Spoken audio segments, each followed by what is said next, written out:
La tortura amenaza a los inocentes porque en cualquier momento puede convertirlos en culpables mediante sus feroces tratamientos. Eduardo Galeano. La tortura tiene muchas formas, muchos fines, muchas caras. Y están quienes la ejecutan, quienes la padecen y sufren. La tortura no solo es un delito y una grave violación a los derechos humanos, la tortura es un lastre que atenta contra la democracia, contra la certeza de las personas, contra la justicia, contra la verdad y, por supuesto, contra la paz y los derechos fundamentales. Buenos días a todas y todos. En particular agradezco la presencia de las víctimas directas e indirectas que están en la audiencia, a quienes, por respeto a su privacidad,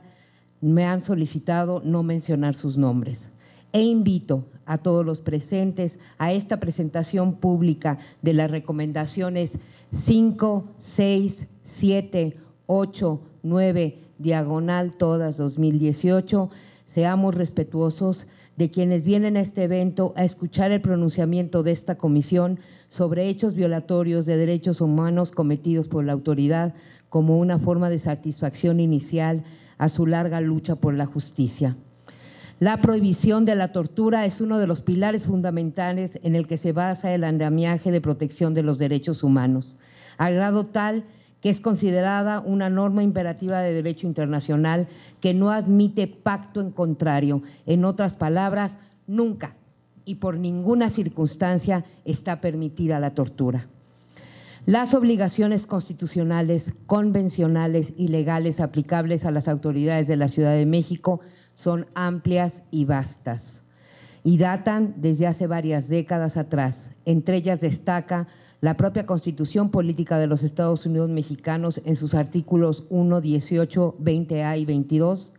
el Pacto Internacional de Derechos Civiles y Políticos, la Convención Americana sobre Derechos Humanos, la Convención contra la Tortura y otros tratos y penas crueles, inhumanos o degradantes y la Convención Interamericana para prevenir y sancionar la tortura, así como diversas sentencias de la Corte Interamericana de Derechos Humanos, a destacar los casos de Inés Fernández, Rosendo Cantú, Teodoro Montiel y Rodolfo Cabrera y García Cruz Sánchez Silvestre. Más recientemente, todos los criterios garantistas emanados por la Suprema Corte de Justicia de la Nación con la llegada de la 10ª época de la jurisprudencia mexicana.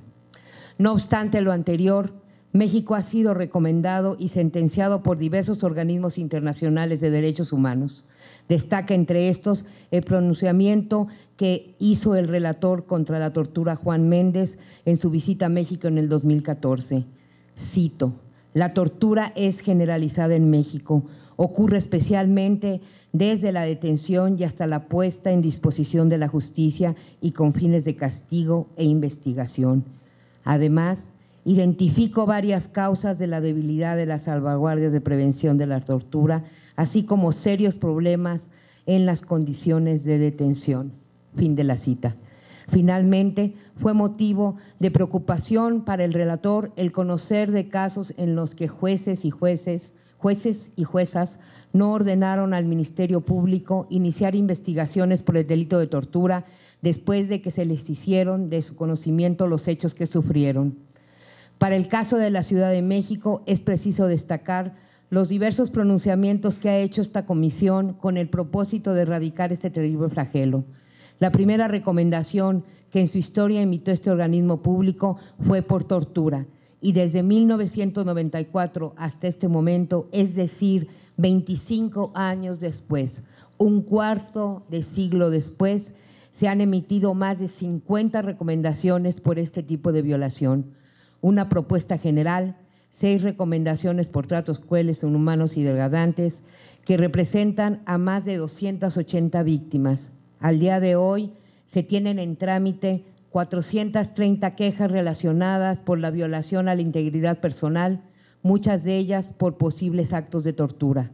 De estas recomendaciones, en el programa de lucha contra la impunidad de la Comisión se han incorporado 83 procedimientos penales por el delito de tortura y solo 16 se han concluido.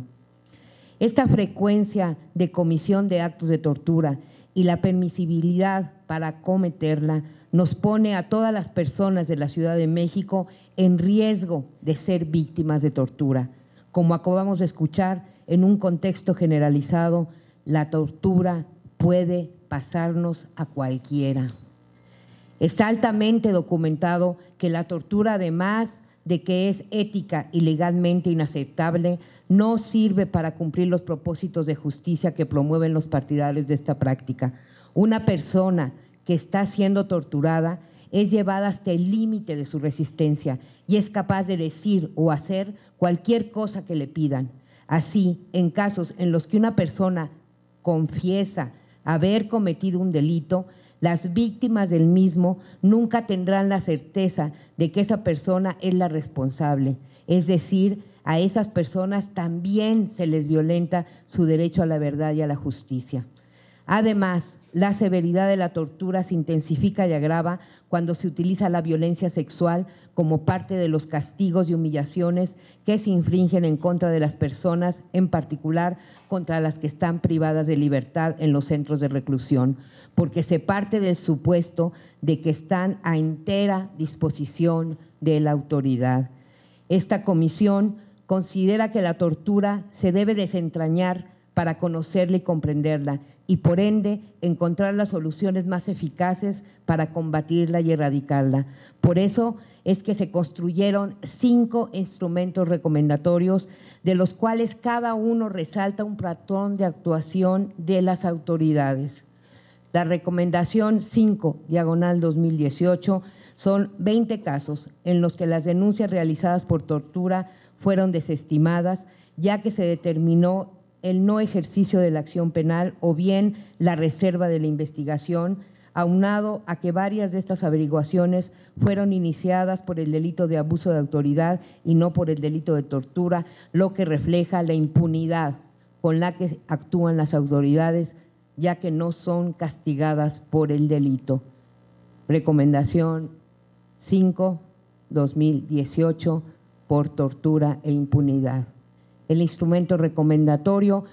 coordinado por la 4ª Visitaduría, está dirigido como autoridades responsables a la Secretaría de Seguridad Pública, la Procuraduría General de Justicia, a la Defensoría Pública de la Consejería Jurídica y a la Secretaría de Salud por violaciones a los derechos a la libertad, integridad, adecuada defensa, debido proceso y acceso a la justicia.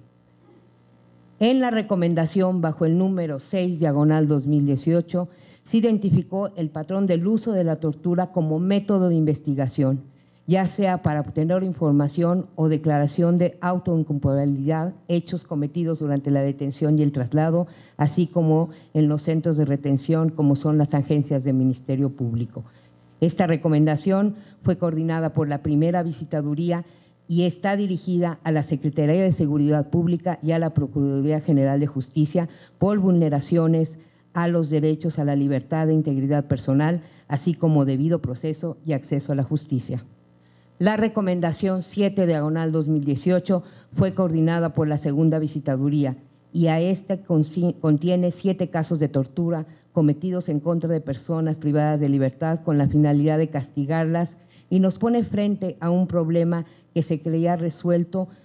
a partir del cumplimiento de la recomendación 01/2012, en el cual, en los puntos recomendatorios, se instó a la Secretaría de Gobierno a desaparecer al grupo de antimotines denominado Tiburón, punto que fue cumplido y por el cual se creó la unidad de reacción inmediata. Sin embargo, personal de esta unidad ha sido señalada en diversos instrumentos recomendatorios como autora material de los actos de tortura en contra de personas internas en las cárceles de la Ciudad de México. Esta recomendación está dirigida al subsistema penitenciario de la Secretaría de Gobierno en calidad de autoridad responsable por la violación de los derechos a la integridad personal y el debido proceso.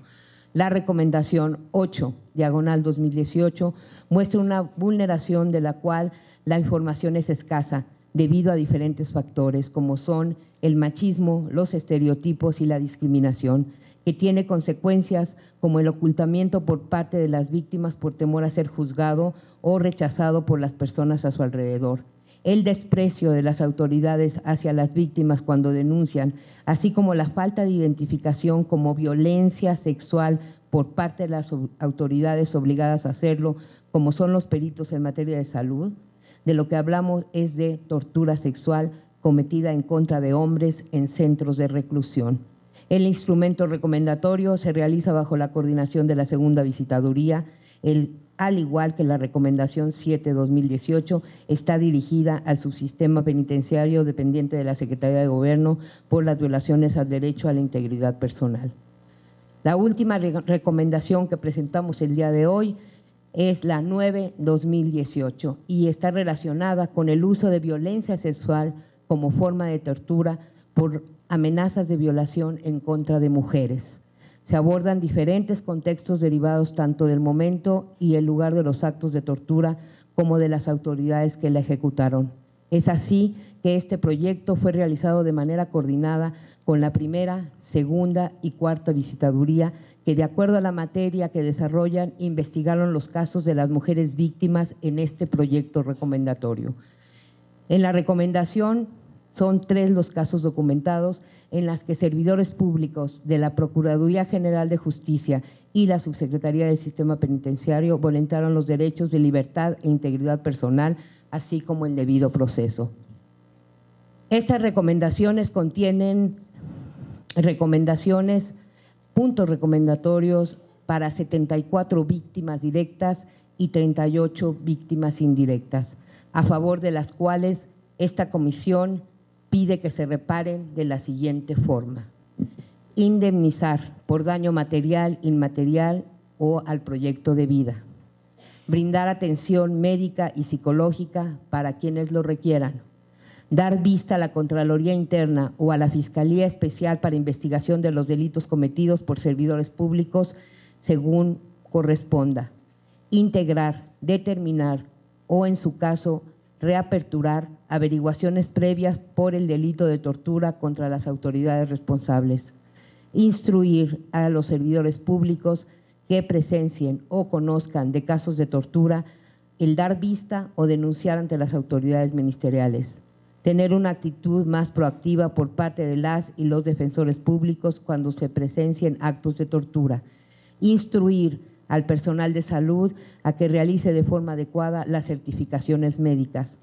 crear un protocolo único de uso de la fuerza para todo el personal de seguridad penitenciaria, incluidos los grupos de reacción inmediata, acorde a los estándares internacionales en materia de derechos humanos de personas privadas de libertad, crear sistema de cadena de custodia de las personas detenidas a partir de un registro normalizado para anotar en el instante preciso y de forma completa la información esencial acerca de la privación de la libertad de una persona y los sucesivos funcionarios responsables de la misma en cada momento. Contar con un sistema de supervisión que permita evaluar de manera objetiva y permanente la incorporación de un enfoque diferenciado y con perspectiva de derechos humanos para casos de tortura en donde exista un componente sexual, con el objetivo de garantizar el pleno acceso a la justicia de las víctimas. En este momento en que se estuvieron presentando estas recomendaciones ante ustedes, personal de esta comisión notificó a las autoridades recomendadas y a las que van en calidad de autoridades colaboradoras. Estas recomendaciones son el resultado de un trabajo multi e interdisciplinario realizado por servidores y servidoras públicas de esta Comisión de Derechos Humanos del Distrito Federal. La Dirección de Quejas y Orientación, la de Servicios Médicos, la de Atención Psicosocial, la Dirección Ejecutiva de Vinculación Estratégica, la Dirección Ejecutiva de Seguimiento de Recomendaciones, la Coordinación de Vinculación con la Sociedad Civil y Políticas Públicas, la Dirección General de Comunicación por los Derechos Humanos, la Coordinación de Tecnologías de Información y Comunicación, la Secretaría Ejecutiva, la Dirección General Jurídica y la Dirección General de Administración, quienes, bajo la coordinación de las y los investigadores de la primera, segunda y cuarta visitadurías generales, documentaron violaciones de diferentes derechos humanos, en particular el derecho a la integridad personal por actos de tortura. A ellos y a ellas, mi más sincero agradecimiento. Muchísimas gracias.